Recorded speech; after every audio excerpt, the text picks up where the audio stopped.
చూసినట్టు ఇక్కడ రాయబడిన మాట ఏంటి? నా పూర్ణ హృదయంతో నేను యెహోవాకు కృతజ్ఞతాస్తుతులు చెల్లిస్తానని చెప్పి భక్తుడైన దావీదు రాజు మరి సెలవిస్తూ వస్తున్నాడు. దేవుని భక్తుడు పూర్ణ హృదయంతో కృతజ్ఞతాస్తుతులు చెల్లించాలి. అరాకొరాతో మనం కృతజ్ఞతాస్తుతులు చెల్లించకూడదు. పూర్ణ హృదయంతో దావీదు రాజు ఎందుకు కృతజ్ఞతాస్తుతులు చెల్లిస్తున్నాడంటే దాంట్లో కొన్ని విషయాలు ఉన్నాయి. వాటిలో మొదటి మాట ఏంటంటే కీర్తన గ్రంథం 138 అధ్యాయం 3వ వచనంలో, నేను మొరపెట్టిన దినమున నీవు నాకు ఉత్తరం ఇచ్చింది. కాబట్టి మొదటిగా దేవునికి కృతజ్ఞతాస్తుతులు చెల్లించడానికి గల మొదటి కారణం ఏంటంటే ఏమని రాయబడుతూ వచ్చింది? నేను మొరపెట్టిన దినమున నీవు నాకు ఉత్తరం ఇచ్చింది. కాబట్టి దేవుడు మనం మొరపెట్టినప్పుడు మనకు ఉత్తరం ఇస్తున్నాడు. దాన్ని బట్టి మనం పూర్ణ హృదయంతో దేవునికి ఏం చేయాలి? కృతజ్ఞతాస్తుతులు చెల్లించాలి.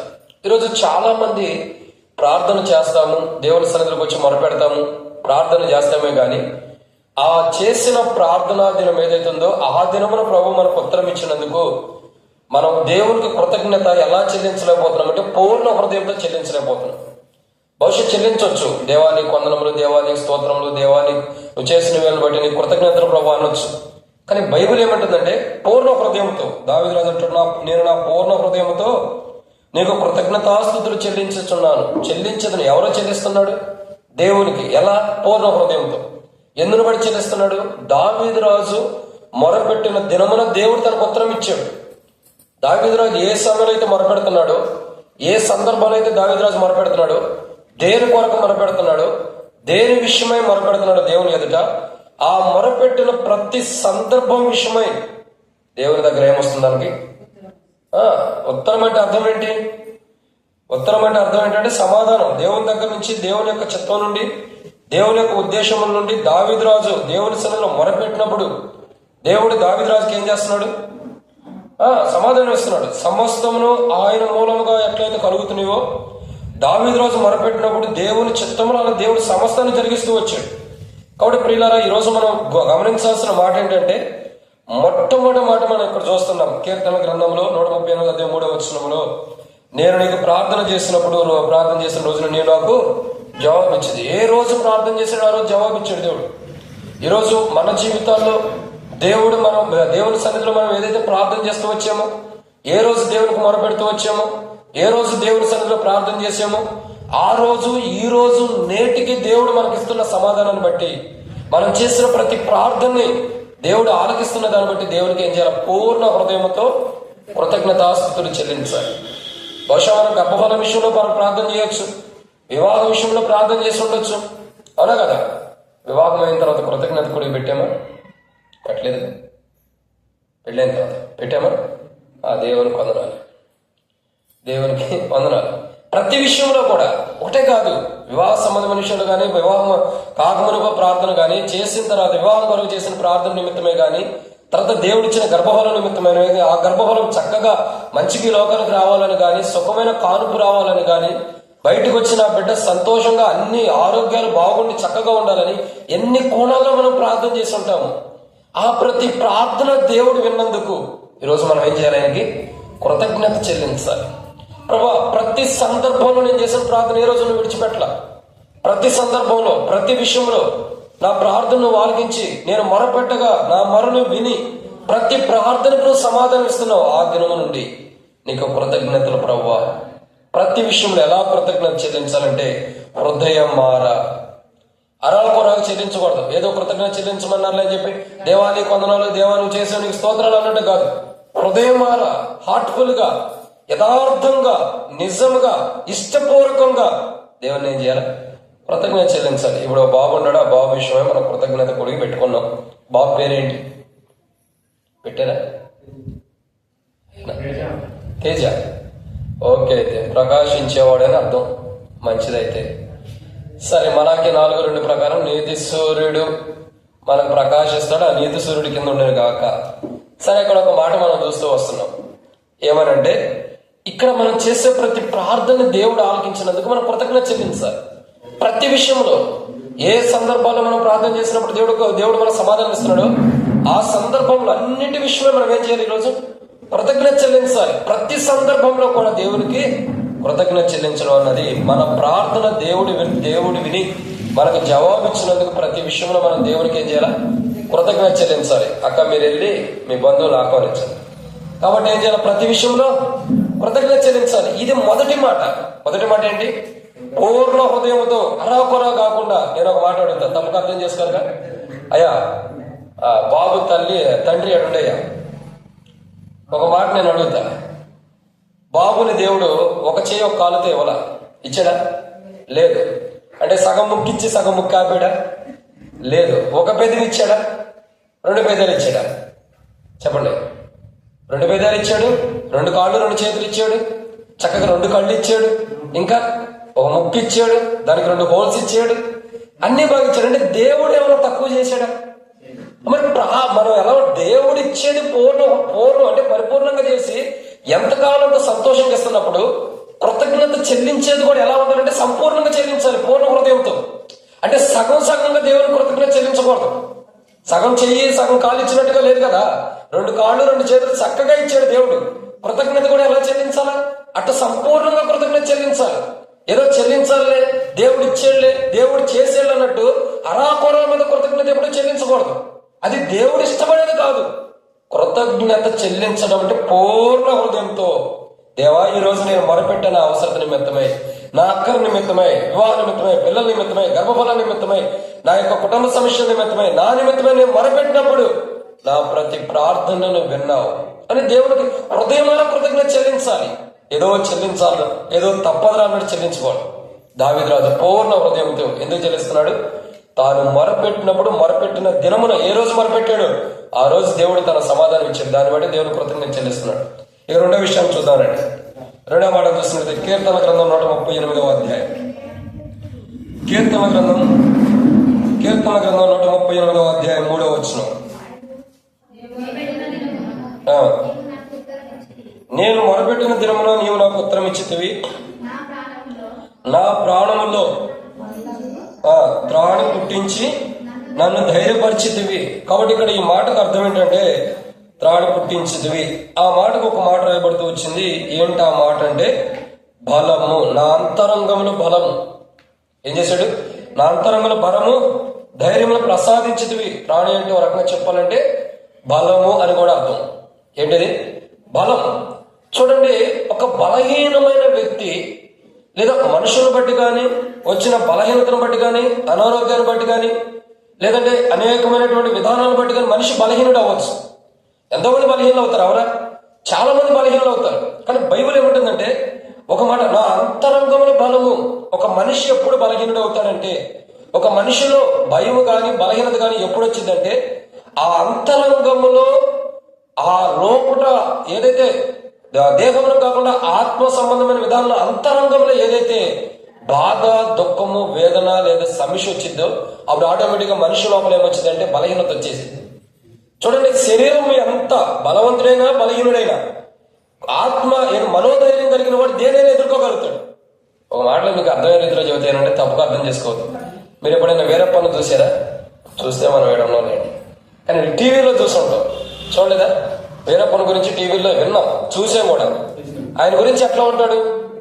చక్కగా 6 అడుగుల హైటు, ఒక ఏమంటారు, ఒక 2-3 మనుషులు కలిస్తే ఎంత లావు ఉంటారు అంత లావు.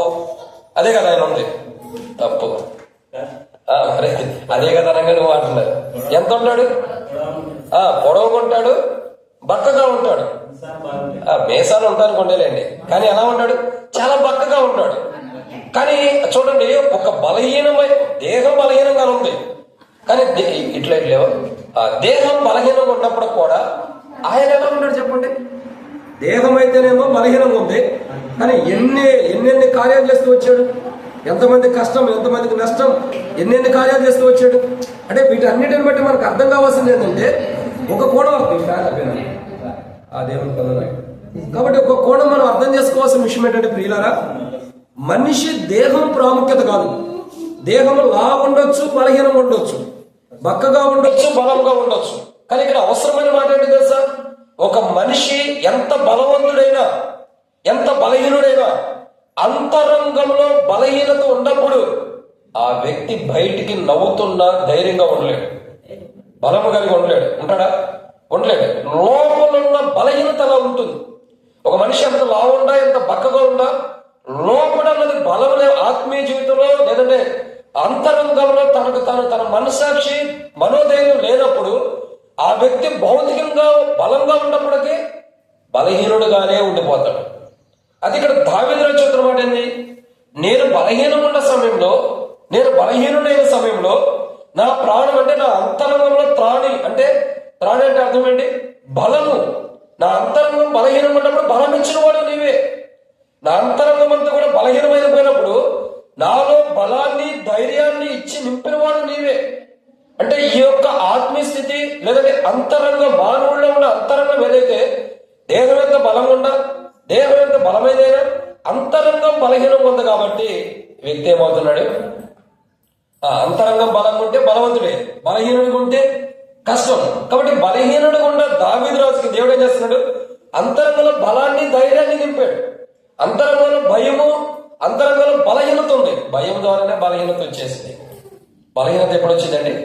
ఒక భయం ఎట్లాడిందంటే దాంట్లో పాటు బలహీనత వచ్చింది. నాకు కూడా గత దినాల్లో, ఇప్పుడు కాదండి, కొన్ని రోజుల క్రితం పెద్ద బలహీనత వచ్చింది. ఓ టెన్షన్స్, ఏదేదో ఆలోచన చేస్తా ఉండకు వర్తమానం చెప్పేసరికి చూడండి, ఇది చాలా ప్రమాదకరమైన విషయం. నేను చాలా తెలుసుకోగలిగితే వచ్చే లేట్గా. గ్యాస్ ట్రబుల్ మనిషికి ఎప్పుడు వచ్చింది తెలుసా? మనిషి ఆలోచన ఎక్కువ చేస్తే గ్యాస్ ట్రబుల్ వచ్చిందంట. నాకు అదే వచ్చింది ఒక 4 నెలల క్రితం. చాలా బాధపడ్డా. ఎంత భయపడ్డానంటే బాత్రూమ్కి వెళ్తాను కూడా సెల్ ఫోన్ వెంటనే పెట్టుకెళ్ళేవాడు గత 4 నెలల క్రితం. అంటే అక్కడేమైనా అయిపోయిద్దేమో, మరి ఎవరైనా ఫోన్ చేస్తే బాగోపోతే గబక్కన అక్కడి నుంచి ఫోన్ చేయొచ్చేమో అంటే బాత్రూమ్కి వెళ్ళినప్పుడు కూడా భయం వేసింది. తర్వాత ఇంట్లో పడుకున్నప్పుడు కూడా ఇల్లు కూలిపోయిద్దేమో, ఏమైపోయింది అంటే వచ్చిన ఒక గ్యాస్ స్టవ్ ఒకదానితోనే పోయిందా? ఎంతవరకు తీసుకెళ్తుందో చూడండి. అసలు ఫస్ట్ భయం ఏంటి? వీటన్నిటికంటే భయం ఏంటి? గ్యాస్ స్టవ్ వచ్చింది. నేను మందిరానికి వెళ్ళేటప్పుడు నా పిల్లలను చూసుకునేవాడిని. ఎందుకు తెలుసా? మళ్ళీ తిరిగి వస్తానో లేదో ఇదే చివరి చూపామని.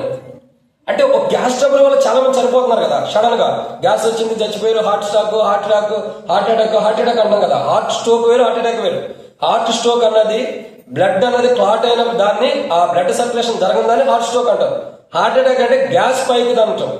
సో నేను కూడా భయపడుతూ ఉండేవాడిని. నాది కూడా ఇదే చివరి రోజు ఏమో మందిరానికి వెళ్తాను, తిరిగి వస్తాను లేదని భయపడుతూ ఉండేవాడిని. వాక్యం చదువుతున్నా కూడా భయపడేవాడిని. ఇంకా ఇప్పుడుతో ముగిసిపోయిద్దేమో, ఈ వాడుతూనే అయిపోతానేమో అని. కానీ ఒకనొక కోణంలో దేవుడు మాట్లాడుతూ వచ్చాడు. నేనే, భయపడకును, దిగులు పడకును, నిన్ను బలపరచువాడు నేనే, నీకు సహాయం చేయవాడు నేనే, నీతి అను నా దక్షిణ హస్తంతో నిన్ను ఆదుకుంటా, నీ కుడి చేతులను పట్టుకుని దేవుడు మాట్లాడినప్పుడు అప్పుడు అర్థమైంది, ఓహో ఇదంతా భయం అన్నమాట. అంటే మానవుడికి, అంటే నాకు వచ్చింది గ్యాసే, రకరకాల బలహీనతలు వస్తాయి మనుషుడికి. అంటే ఎందుకు చెప్తారంటే ఒక మనుషుడికి ఒక అనారోగ్యం వచ్చినప్పుడు లోపల భయం వచ్చేసి, ఈ భయమే మానవుని బలహీనపరిచింది. ఈ బలహీనత రావటం ద్వారా ఇది ఎక్కడ వస్తుంది? దేహానికి కాదు, ఇది జరుగుతుంది అంతరంగంలో బలహీనత రావటం ద్వారా.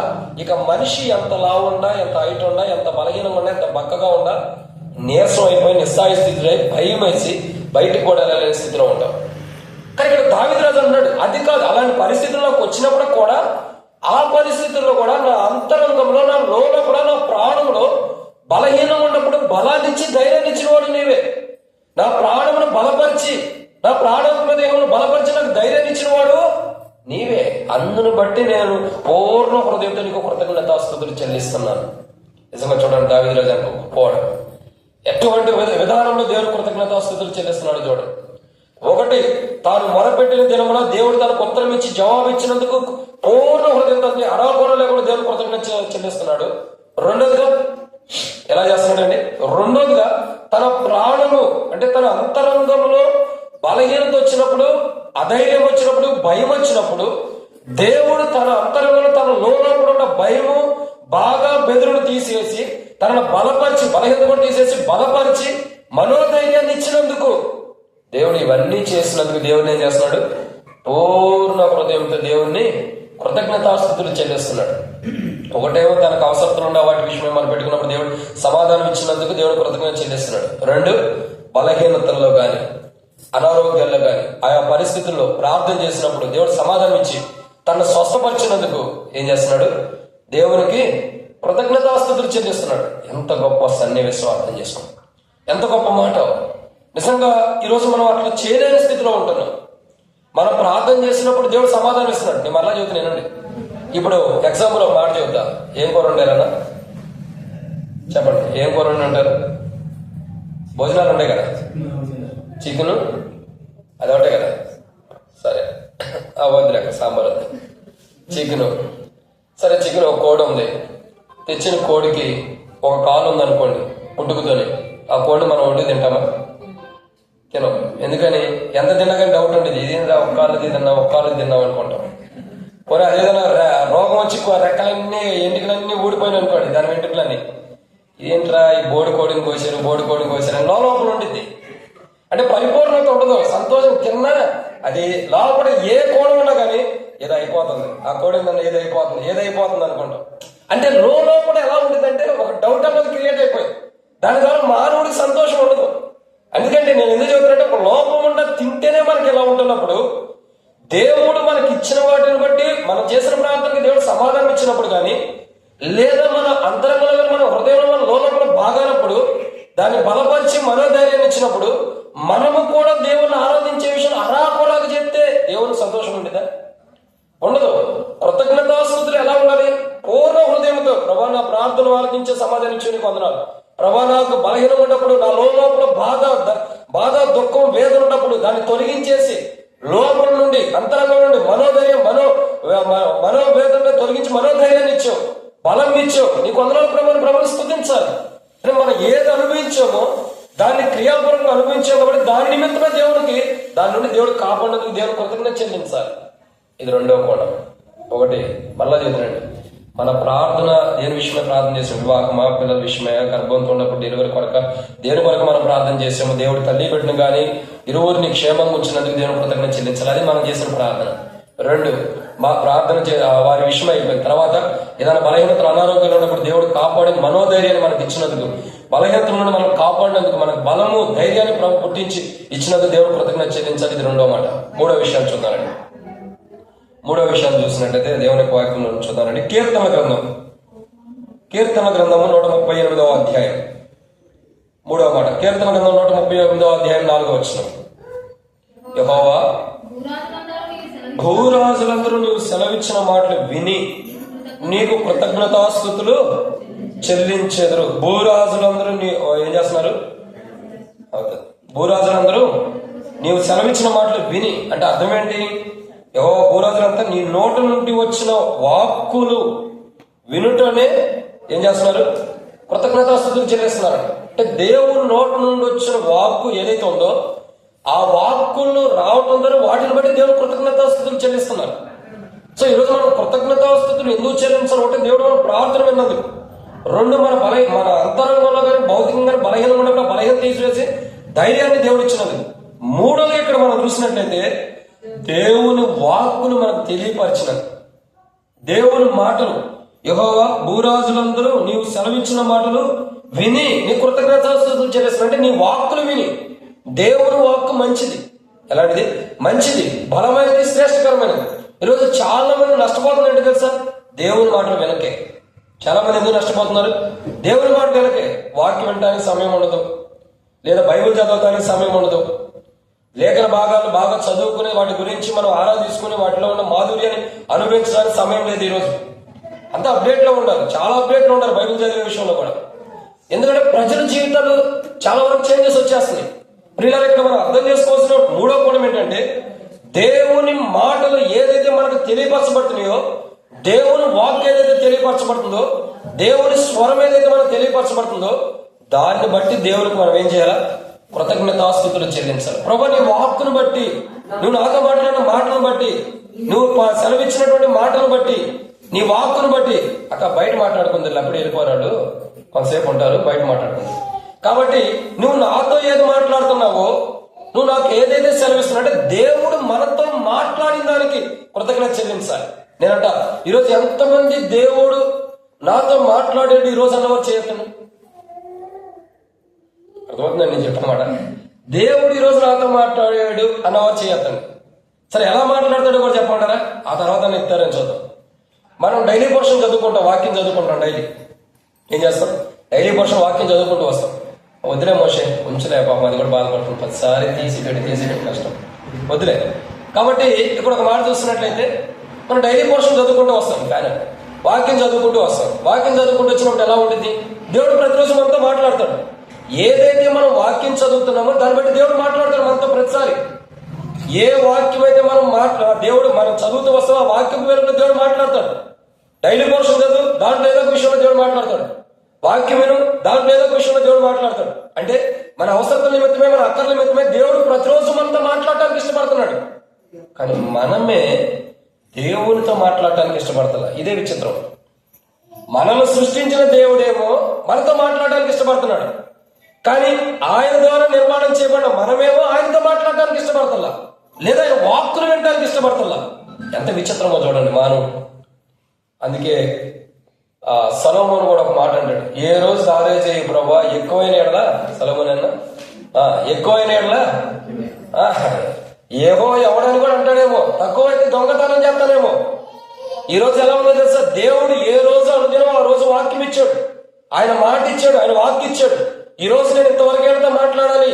ఆదాముతో చల్లమాటల సాయంకాల సమయం ఎందుకు వచ్చి మాట్లాడుతున్నాడు? ఆ సమయం వరకు ఆదాముకు సమయం కేటాయించాడు దేవుడు. ఆదాముకు సమయం కేటాయించిన దేవుడే నీకును నాకు సమయాన్ని కేటాయిస్తున్నాడు. ఆదాముకు సమయం ఇచ్చిన దేవుడే నీకు నాకు ఇవ్వడానికి ఇష్టపడుతున్నాడు. ప్రతిరోజు మనతో మాట్లాడడానికి ఇష్టపడుతున్నాడు. ఆ మాట మనం వింటే దేవుడు కృతజ్ఞత చెల్లించగలుగుతాం. ఎగ్జాంపుల్ ఒక మాట చెప్తానండి. నేను ఒక సమయంలో ఫిబ్రవరిలో 2013లో ట్రైనింగ్లో ఉన్నప్పుడు 2013 ఆ సమయంలో ఏం జరిగిందంటే, ఫిబ్రవరిలో 12 అయిపోయింది, 13 వస్తుంది, 31st నైట్ ఫిబ్రవరిలో ఉండి ఒక వాగ్దానం తీసుకున్నాం. 31st నైట్ మనం అందరం తీసుకుంటాం కదా, ఫస్ట్ వచ్చిన తర్వాత ఎర్లీ మార్నింగ్ వాగ్దానం తీసుకున్నప్పుడు నాకు కొద్దిగా లోపల కొద్దిగా బాధ, కలవరం ఉంది. ఆ టైంలో కలవరం ఉన్నప్పుడు ఒక వాక్యం తీశాను, వాగ్దానం తీసుకున్నాను. నాకు ఎప్పుడు కూడా ఏంటంటే వాగ్దానం తీసుకున్న తర్వాత ప్రార్థన చేసుకుని సేవకుల ద్వారా, అప్పుడు నేను ట్రైనింగ్లో ఉన్నాను, అంతకుముందు విశ్వాసం ఉన్నప్పుడు కూడా వాక్యం తీసి సేవకుల ద్వారా ప్రార్థన చేసుకుని దాని గురించి కొన్ని మాటలు తెలుసుకునే ఆలోచన ఒకటి ఉండే, కొద్దిగా గొప్ప తెలిసినంత వరకు, లేదా క్షమించండి వాక్యం తీసుకుని వెళ్ళి నేను చదువుకోవడం కూడా ఉండేది. సరే ఏం చేశాను, ఒకసారి సడన్ గా ఆ వాక్యం తీశాను. ఇంటికి వెళ్ళలేదు, నేను ప్రార్థన చేసుకోలేదు, ఏ సేవకుడు చెప్పలే, ఎవరో చెప్పలే. సడన్ గా వాక్యం తీసి ఏం చేశాను, ఆ పాటే ఎంత వెళ్తానే ఉన్నాడు, దేవుడు ఏ వాగ్దానం ఇచ్చాడని కానుకేసి వెళ్తా ఉండగానే వాక్యం తీసి ఇటు చూసుకున్నాను. ఏమని మాట్లాడే తెలుసా? మీ హృదయం కలవరపడి కూడా ఏమన్నాడు? స్పష్టంగా ఆ రోజు నేను దేవుని స్వరం 2013 మొదటి తారీఖు అర్లీ మార్నింగ్ అంటే 5 o'clock ఆ టైంలో హెబ్రోన్లో నేను స్పష్టంగా దేవుని స్వరాన్ని ఎర్మోన్ వాడు కూర్చున్నప్పుడు వాగ్దానం తీసుకున్నప్పుడు, మీ హృదయం కలవరపడనీయకుడి. ఎందుకంటే ఆ సంవత్సరం మొత్తం కలవరాలే వచ్చింది. ఈ సంవత్సరం కూడా ఇచ్చాడు. ఏమని వాగ్దానం? ఇర్మియా గ్రంథం 29వ అధ్యాయంలో అక్కడ ఇచ్చాడు. ఏమని ఇచ్చాడు తెలుసా? అక్కడ 29:15 ఏమన్నాడు? ఆయన మిమ్మల్ని గురించి ఉద్దేశించిన సంగతులు సమాధానకరమైన హానికరమైన కావాలి. అంటే హాని జరిగిద్దని అర్థం. ఆరంభమైన బలహీనత కొనసాగుతూ వచ్చేసి, ఎందుకంటే దేవుడు మాట్లాడినప్పుడు అది మనం వినాలి. అది విని దాని ప్రకారం వెళ్తే మనకు క్షేమం ఉంటుంది, విని దాని ప్రకారం వెళ్ళకపోతే నష్టం ఉంది. ప్రతిరోజు మనం దేవుని స్వరం వినటం అనేది ప్రాముఖ్యత. దేవుడు ప్రతిసారి మనతో మాట్లాడడానికి ఇష్టపడతాడు. ఇది అంత విచిత్రంగా చూడండి. ఏ రోజైనా దేవుడితో మాట్లాడాలని ఆశ ఉందా? ఏ రోజైనా దేవుడితో మాట్లాడాలని కోరిక ఉందా? దేవుడి స్వరం వినాలన్నది ఏ రోజైనా ఉందా? ఈరోజు చాలా మంది దేవుడు అంటే పూజిస్తాం, కానీ దేవుడి స్వరం దేవుడితో మాట్లాడాలన్నది మనకు తెలియదు. ఒక్కసారి బైబిల్ ఆరంభిస్తే, ఒకసారి బైబిల్ స్టార్ట్ చేస్తే దేవుడు ఎలా మాట్లాడతాడో మనకు తెలిసింది. ప్రతిరోజు దేవుడితో మాట్లాడొచ్చు మనం. అందుకే దావీదు భక్తుడు, నీ మాటను బట్టి, అంటే నీవు ఇచ్చిన వాక్కులను బట్టి, నీ స్వరాన్ని బట్టి, నీ మాటను బట్టి కృతజ్ఞతాస్తుతులు చెల్లిస్తున్నా.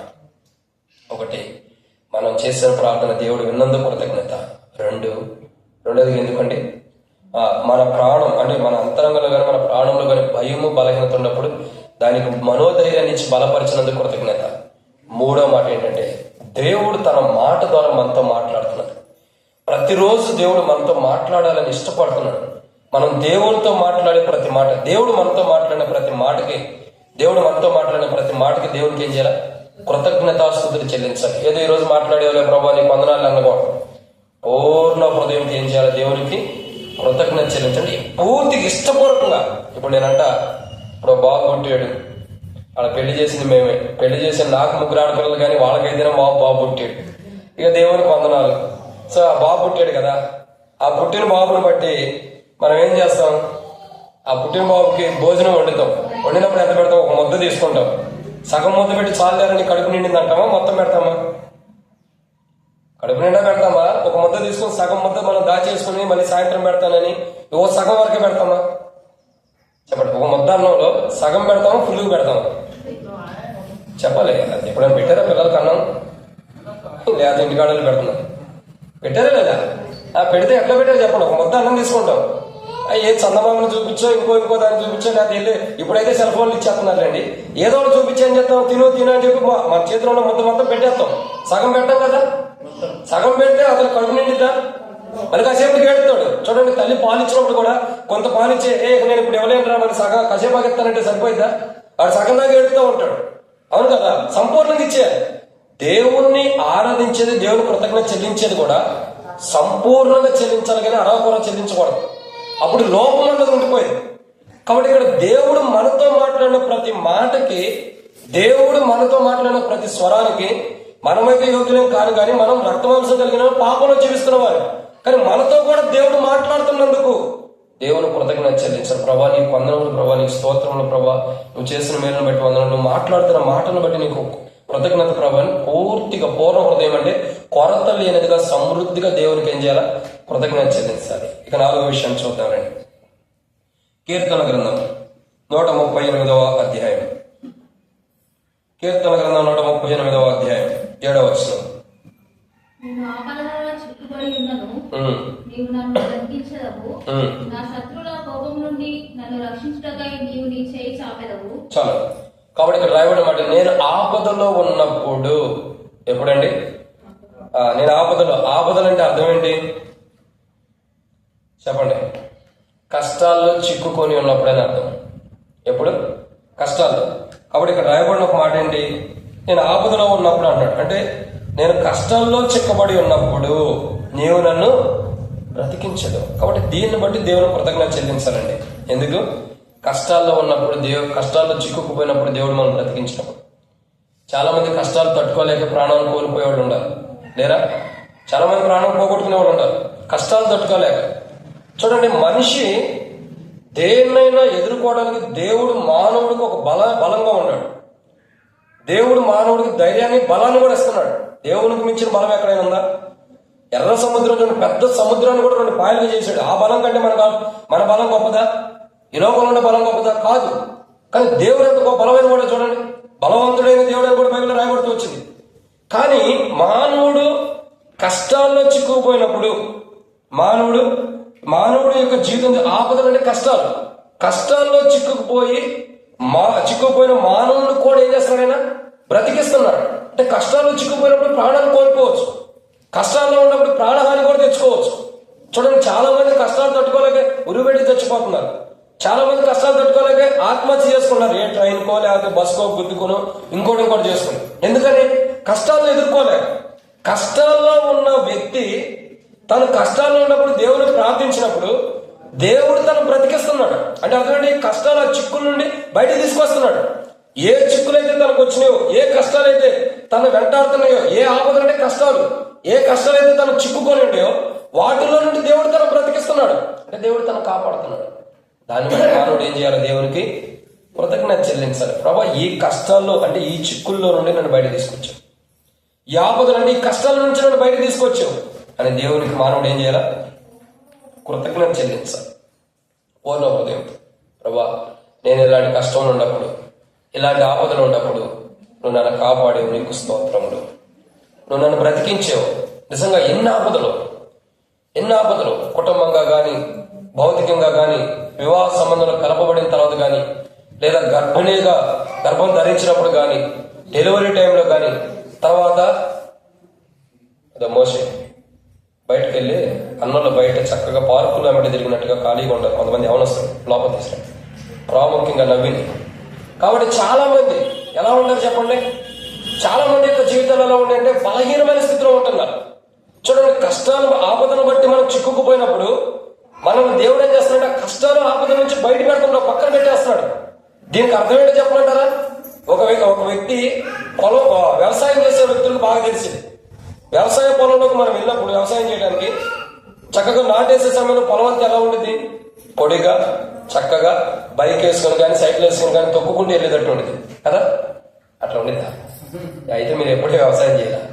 ఎలా ఉండేది? వ్యవసాయ సమయంలో నాటేసే సమయంలో నేను అంత వ్యవసాయం చేసేవాడు. నాటేసేటప్పుడు ఎలా ఉండేది? బురదగా ఉండేది. ఆ బురదలోకి వెళ్ళిన తర్వాత ఎవరైనా చిక్కుకుపోయారు అనుకోండి, మన పిల్లలు వస్తారు. మనం ఇప్పుడంటే ఎవరు వెళ్తలేదులేండి, అప్డేట్ అయిపోయారు అందరూ. ఒకప్పుడు పొలంలో, మా పొలంలో నాటేస్తున్నారంటే అందరూ వెళ్ళిపోయారు, పిల్ల జిల్లా మొత్తం వెళ్ళేవాడు, చేను మొత్తం తిరిగేసేవాడు. ఇంటే మా చిన్నప్పుడు కూడా అలా చేసాం. వెళ్ళినప్పుడు ఏమయ్యేది? చిన్నపిల్లలు, పెద్దవాళ్ళు అంటే కొద్దిగా ఉండేది ఆలోచన ఉండేది. చిన్నపిల్లలు పొలంలోకి వెళ్ళినప్పుడు ఏమైందంటే కాలు పెట్టేశారనుకో ఇరుక్కుపోయింది.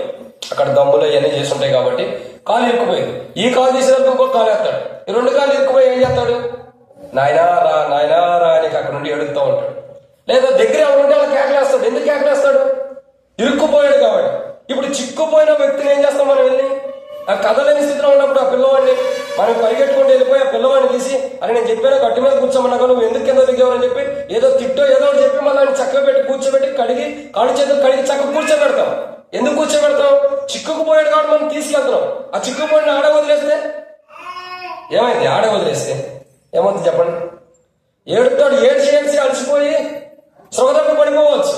ఇప్పుడు చిక్కుకుపోయిన వ్యక్తిని తీసి పక్కన పెట్టినప్పుడు ఎలా ఉంటాడు? ఇక గట్టు మీద నుంచి దిగడు కానీ నవ్వుతూనే హ్యాపీగా ఆడాడే తిరుగుతూ ఉంటాడు.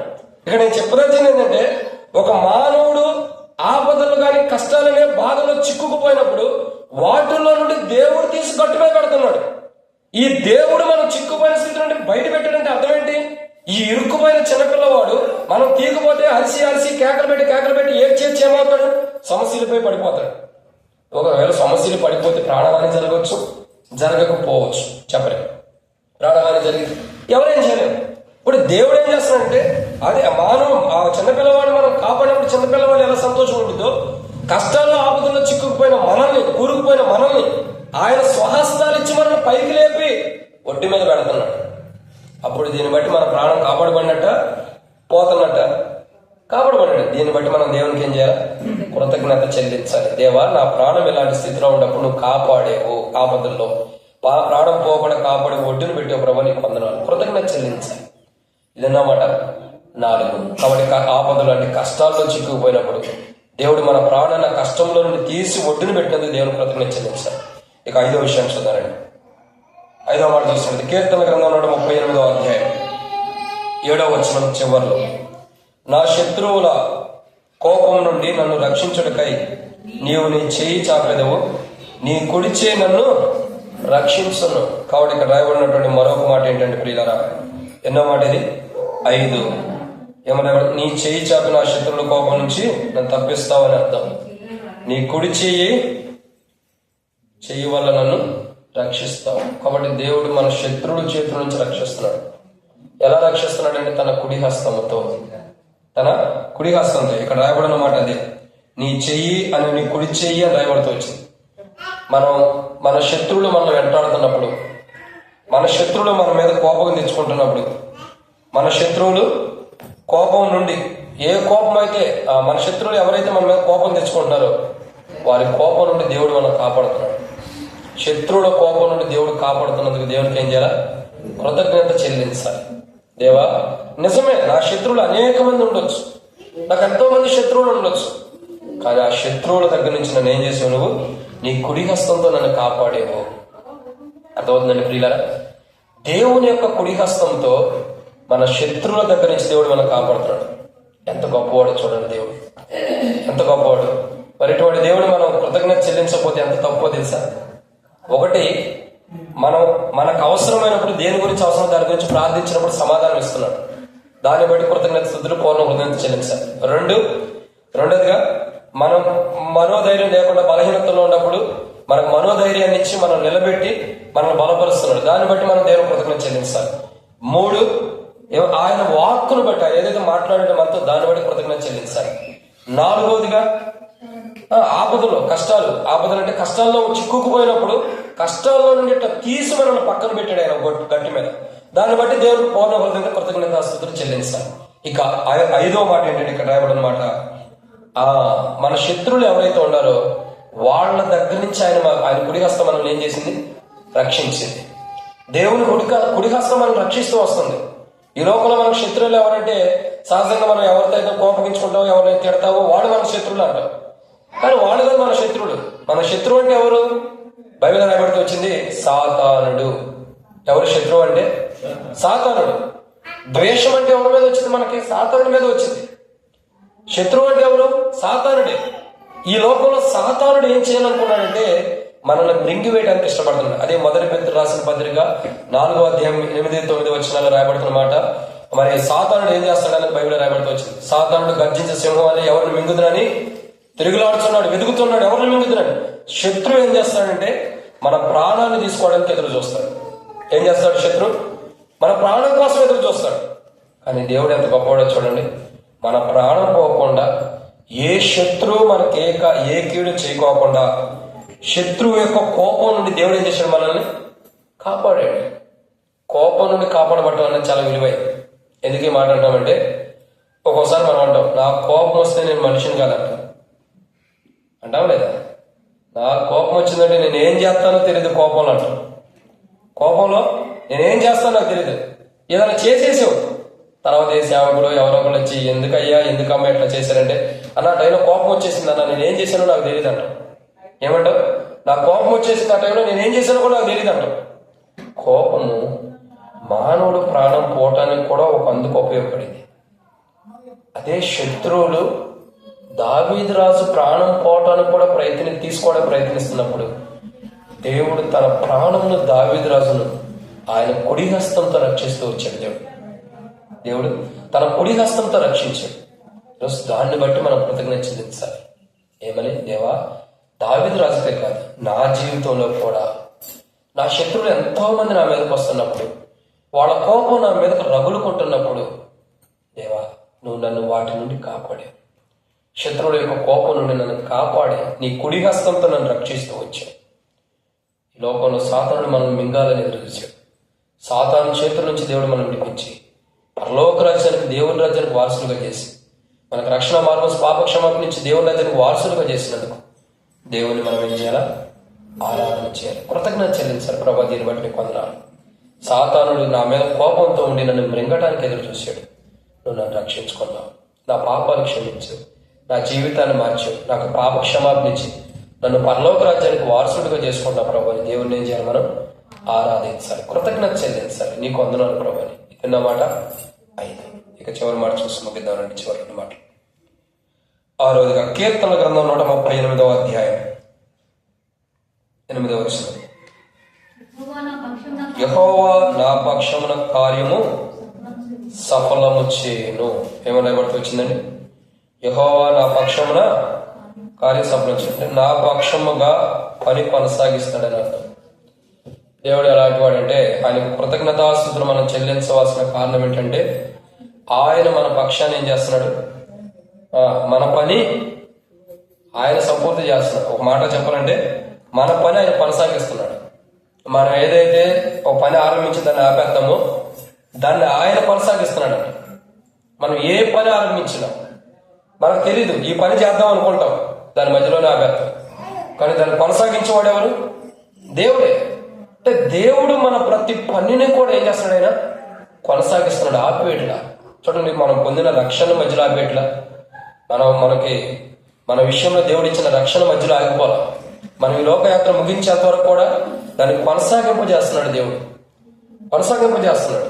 ఇంకా మనకు మారు మనసు విషయంలో కూడా మనం పొందిన మారు మనసు ఇది ఇక్కడతో ఆగిపోకుండా దినదినము మారు మనసు పొంది నూతనమైన స్వభావం, నూతనమైన విధానం, నవీనతత్వాలకు మనం రావడం కొరకు ఆయన వెనకుండి మనం నడిపిస్తూ వస్తున్నాడు. ఆ పని కంప్లీట్ చేపిస్తున్నాడు. మారు మనసు అనేది రక్షణ కోల్పోకుండా కాపాడుకునే విధానాన్ని కొనసాగిస్తున్నాడు.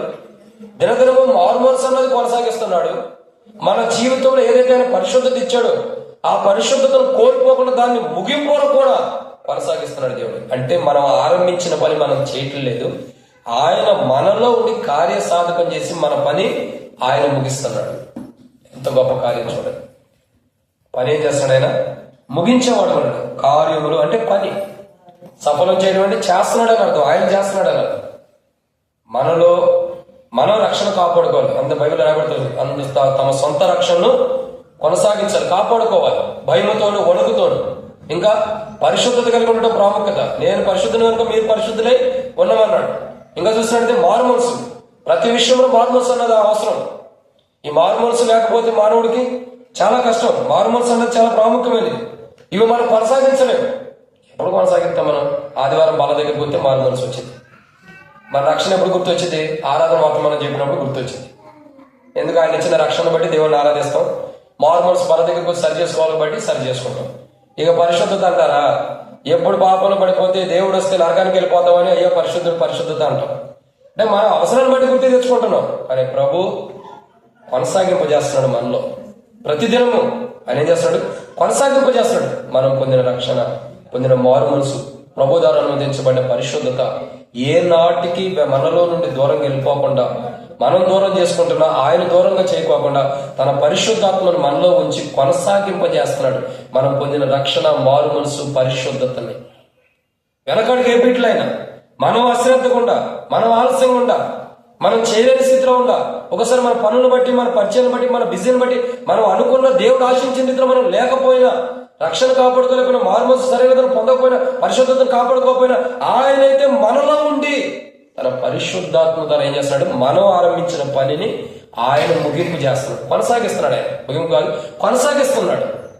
దాన్ని బట్టి కృతజ్ఞత చెల్లించాలి. ప్రభా, నేను ఆరంభించిన ప్రతి ఒక్కటి నువ్వు కొనసాగిస్తున్నావు, నీకు కృతజ్ఞతలు.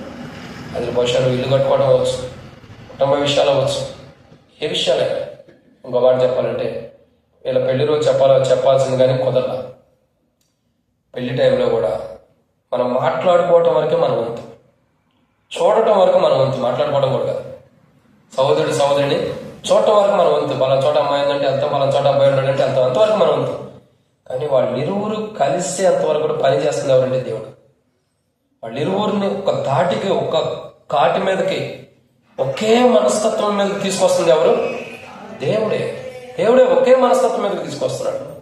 ఆ పని ఆరంభం అయితే మనం చేసాం, కానీ ఆ పని వివాహం అయిపోయేంత ముగింపు వరకు ఎవరు తీసుకొచ్చారు? దేవుడే. అంటే కార్యం ఆరంభిస్తాం వరకు మనం చేస్తున్నాం, ఆ పని ముగింపు ఎవరు చేస్తున్నారు? పని కొనసాగింపు ఎవరు చేస్తున్నారు? దేవుడే. మన జీవితాల్లో ప్రతి విషయంలో దేవుడు మన పని, మనం చేయాలనుకున్న పనులు కొంత చేసి మనం ఆపేసిన ఆ పనులు సంపూర్ణంగా పని జరిగిస్తూ ముగింపు వరకు తీసుకెళ్తున్నాడు దేవుడు. వాటిని బట్టి దేవునికి ఏం చేయాలి? మనం కృతజ్ఞత చెల్లించాలి. ఎలా చెల్లించాలి? 138 కీర్తన మొదటి వచ్చిన ప్రకారం, ఓ నేను పూర్ణ హృదయంతో నీకు కృతజ్ఞతాస్తుతులు చెల్లిస్తాను. నేనంటే పాపిని, నీవంటే దేవుడవు. నీకేం చేస్తున్నాను? పూర్ణ హృదయంతో కృతజ్ఞతాస్తుతులు. అది ప్రాముఖ్యమైన విషయం. కృతజ్ఞతాస్తుతులు చెల్లించడం అంటే ఆషామాషి కాదు. ఏదో నేను ఇది అడిగాను, ఇప్పుడు మా మౌత్ పీస్ అవసరం, దేవుడు ఇచ్చాడు, దేవా ఈ మౌత్ పీస్ ఇచ్చావు, నీకు వందనాలు, అంతటితోనే ముగింపు కాదు. కృతజ్ఞత అంటే పూర్ణ హృదయంతో రావాలి. అంటే లోపం నుండి సత్యముగా, యథార్థతో, నిజాయితీతో, నిజమైనది రావాలి బయటికి. అది పూర్ణ హృదయం. కాబట్టి 6వ మాటను చూస్తున్నాం. ఎందుకు కృతజ్ఞత స్తుతులు చెల్లించాలి? దేవుడు మన కార్యమును, మన పనిని కొనసాగిస్తున్నది. ఇక 7వ మాట చూసి ముగిద్దామండి. కీర్తన గ్రంథం 138వ అధ్యాయం 8వ వచనం, యెహోవా నా పక్షమున కార్యము సఫలం చేయను, యెహోవా నీ కృప నిరంతరములను, నీ చేతి కార్యములను విడిచిపెట్టకము. ఆ మాటకు అర్థం ఏంటంటే ప్రియులారా, నీ చేతి కార్యములు అంటే నీ కుడి చేతితో స్వయముగా చేసినది కార్యం. నీ చేతి కార్యములు అంటే ఆయన కుడి చేతితో చేసినవి అని అర్థం. ఏంటవి? ఆయన కుడి చేతితో, ఆయన కుడి చేతితో చేసిన, స్వయంగా చేసినది అర్థం. ఆయన స్వయంగా మనకి ఏదైతే చేయాలని ఆశించాడో దాన్ని విడిచిపెడతలే దేవుడు. దావీదు రాజు కూడా అదే అంటాడు, నువ్వు నాకు నీ స్వయముగా, నీ కుడి చేతితో నాకు ఏది చేసేవో దాన్ని విడిచిపెట్టద్దు అంటాడు. దేవా నువ్వు నాకు ఏది చేసేవో దాన్ని విడిచిపెట్టద్దు. దేవుడు మనకి ఎన్ని చేసాడు, వాటిని దేవుడు విడిచిపెడుతున్నాడా? మనమైతే విడిచిపెట్టేవారు ఉన్నాం, దేవుణ్ణి విడిచిపెడతలేదా? ఎన్నోసార్లు విడిచిపెట్టేవారు ఉన్నాం మనమైతే దేవుణ్ణి. అనేక సందర్భాల్లో దేవుని విడిచిపెట్టిన వారు ఉంటున్నాం, దేవుని కాదనుకున్న వారు ఉంటున్నాం. ఆయన స్వయముగా, ఆయన కుడి హస్తంతో చేసిన ప్రతి విషయమై ఆయన మనం విడిచిపెడతా. ఆయన మనకి ఏది చేసాడో, ఆయన చేతి కార్యం ఏవైతే మన ఏళ్ళ చేయబడినాయో వాటిని విడిచిపెడతలే దేవుని. కాబట్టి మనమే దేవుని విడిచిపెడుతున్నాం. దేవుడు మన ఏళ్ళ చేసిన కార్యం విషయంలో మనం విడిచిపెట్టినందుకు మనం దేవుని కృతజ్ఞత చెల్లించాలి. దేవుణ్ణి మనం విడిచిపెట్టినందుకు మనం క్షమాపణ అడగాలి. దేవుని దగ్గరకు వచ్చి ఏం చేయాలి? క్షమాపణ అడగాలి. ప్రభా, పలానా విషయంలో నేను విడిచిపెట్టా, పలానా విషయంలో నీకు దూరంగా ఉండా, పలానా విషయంలో నేను కాదని నేను దూరం వెళ్ళిపోతూ వచ్చా, నన్ను క్షమించు. ఏం చేయాలి? నన్ను క్షమించు. ఈ సందర్భాన్ని బట్టి, ఈ పనిని బట్టి, ఈ యొక్క వ్యవహారాన్ని బట్టి నేను నిన్ను విడిచిపెట్టా. ఈరోజు మన జీవితం మనం కృతజ్ఞత చెల్లించాలంటే చూడండి, నువ్వు ప్రార్థన చేసింది దేవుడు సమాధానం ఇచ్చాడు, ఓకే. దేని విషయం ప్రార్థన చేశాడు, దేని విషయం ప్రార్థన చేసావు. 2, నీ ప్రాణం భయంతో బెదురుతూ ఉన్నప్పుడు దాన్ని బలపరిచాడు, ఓకే, దాని విషయమై. 3, మూడోది ఏంటి? దేవుని వాక్కును బట్టి, దేవునితో మాట్లాడిందని బట్టి. 4, నువ్వు ఆపదల్లో చిక్కుకున్నప్పుడు, కష్టాలు చిక్కున్నప్పుడు. 5, నీకు అన్ని విషయాల్లో దేవుడు తన కుడి చేతులను రక్షించినది. 6, నీ అలా నువ్వు ఆరంభించిన పని దేవుడు కొనసాగిస్తున్నది. 7, ఆయన కుడి చేతిని బట్టి, ఆయన కుడి చేతి ద్వారా, కుడి చేతి కార్యం ఏం చేస్తాను, నిన్ను విడిచిపెడుతున్నా, పట్టుకున్నాడు. అయితే వీటన్నిటి బట్టి మనం కృతజ్ఞత చెల్లిస్తాం.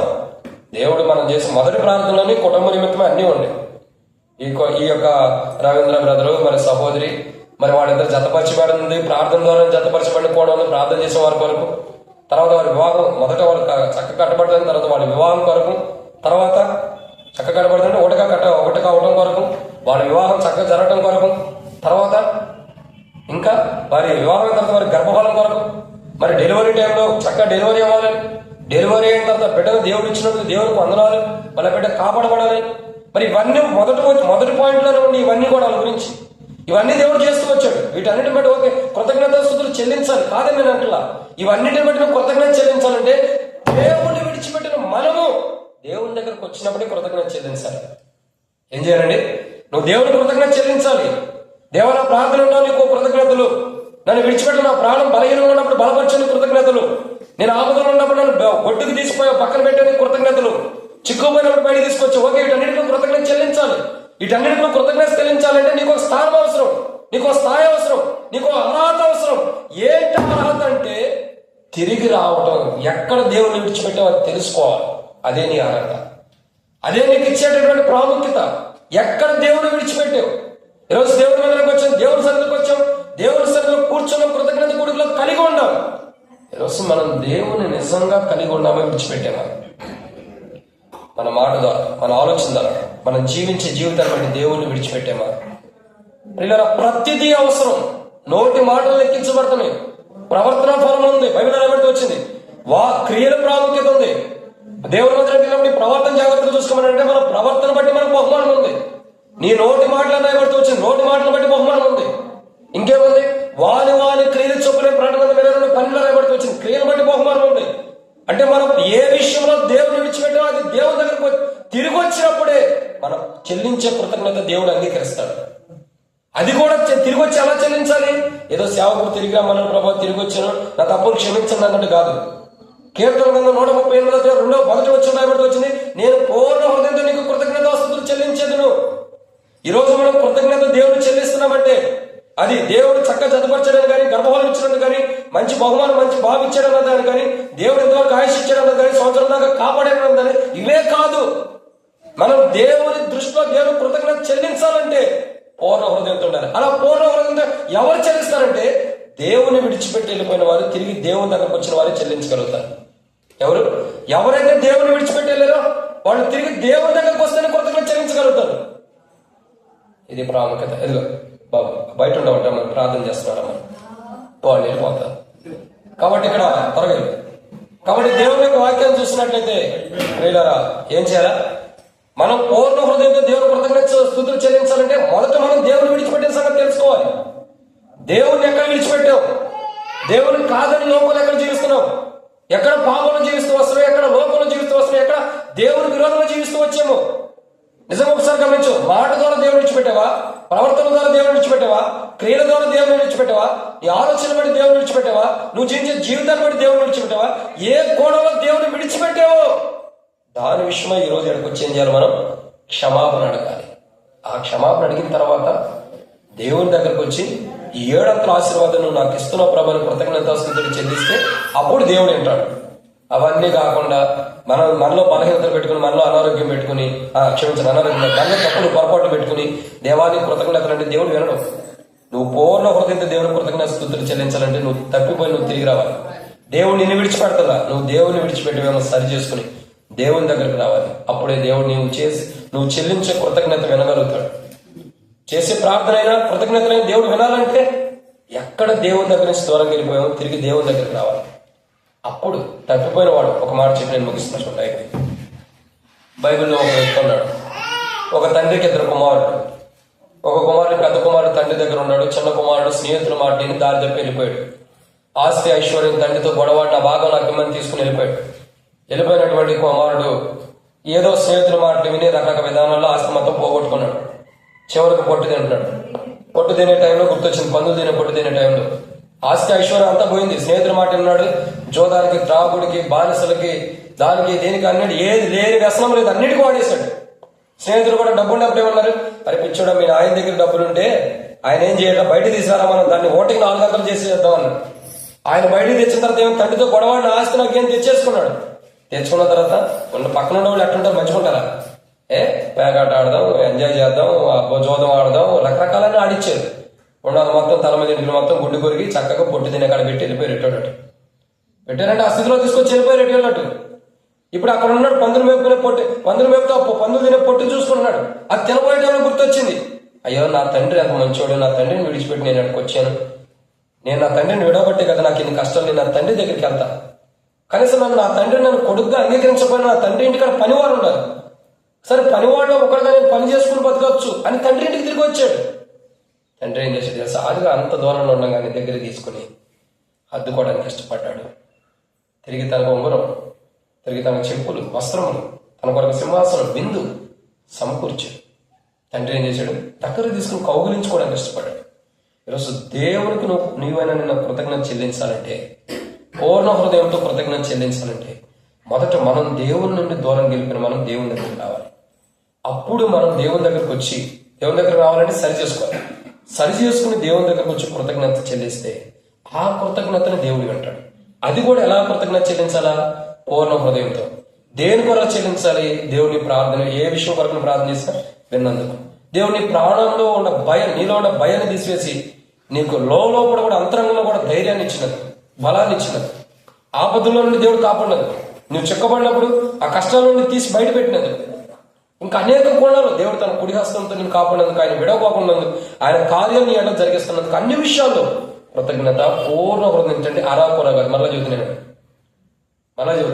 ఉన్నాడు రవీంద్ర బ్రదర్, మీ అబ్బాయికి ఎన్ని చేతులు ఉన్నాయన్నా? 2 ఉన్నాయా? ఎవరికైనా కాదు, మీ అబ్బాయికి ఎన్ని ఉన్నాయి? కాళ్ళు ఎవరికైనా ఒక చేయి, ఒక కాలు, ఒక చేయి కూడా ఉండేది. దేవుడు ఎలా ఇచ్చాడు మీకు బిడ్డల్ని? 2 చేతులు, కుమారుని 2 కాళ్ళు, 2 కళ్ళు, ఒక ముక్కుకి 2 హోళ్ళు, ఒక నాలుక, 2 పెదాలు, చక్కగా దేహం మొత్తం ఎలా ఉండాలి, ఎంత మంచిగా ఉండాలి అంత మంచిగా ఇచ్చాడు. అంటే దేవుడు పరిపూర్ణమైన విధానంలో సంపూర్ణం చేసి నీకు బిడ్డనిచ్చాడు. ఇప్పుడు కృతజ్ఞత చెల్లించేటప్పుడు మనం ఎలా ఉండాలా? ఒక కాలు, ఒక చేతితో కాదు, సగం కాదు.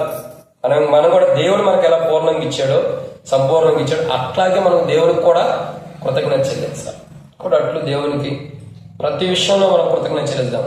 ప్రభు నువ్వు నాకు ఇమేల్ చేసావు, ఇది చేసావు, నా ప్రార్థన విన్నావు, నీ కుడి హస్తంతో నన్ను ఆదుకున్నావు, నన్ను కాపాడుతున్నావు, నన్ను రక్షిస్తున్నావు, శత్రువు చేతుల నుంచి, శత్రు కోపం నుండి కాపాడావు, నా ప్రాణం కూడా కాపాడావు. వీటన్నిటి విషయమై నీ కృతజ్ఞతలు. బిడ్డ విషయమే కాదు, వివాహ విషయంలో కానీ, తర్వాత గర్భం ధరించినప్పుడు కానీ, డెలివరీ సమయంలో కానీ, ఇప్పుడు బిడ్డ సంవత్సరం వరకు కూడా దేవుడు తీసుకొచ్చినందుకే కానీ, ప్రతి విషయంలో ఇలా మా ఎడమను జరిగించిన క్రియలన్నిటి బట్టి నీకు కృతజ్ఞతల ప్రభు అని పూర్ణ హృదయంతో అలా చెల్లించాలంటే తిరిగి రావాలా?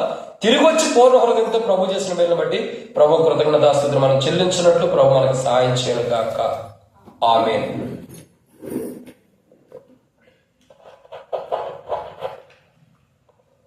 ప్రార్థన చేసుకుందాము.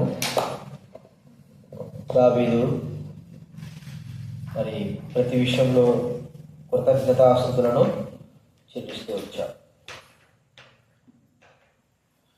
మరి దేవుడు మనకు, మన కుటుంబాలకి చేసిన పరిపూర్ణమైనటువంటి కార్యములను బట్టి అరాపరగా ఆయన కార్యములు చేయలేదు. ఆయన పరిపూర్ణంగా అన్నీ సంపూర్ణంగా చేశాడు. కాబట్టి దేవుణ్ణి మనము మహింపరచాలని కృతజ్ఞతాస్తుతులు చెల్లించాలి. ఆయన కార్యాలను బట్టి, ఆయన చేతి కార్యాలను బట్టి, భయములో ఉన్నటువంటి మనకు ధైర్యాన్ని, ఆదరణ ఇచ్చిన దాన్ని బట్టి, అపవాది నుంచి మనల్ని కాపాడిన దాన్ని బట్టి, తన చేతి కార్యాలను స్వయంగా తానే తన చేతి కార్యాలు మన కొరకై చేసిన దాన్ని బట్టి మనము కృతజ్ఞతాస్తుతులను చెల్లించాలి.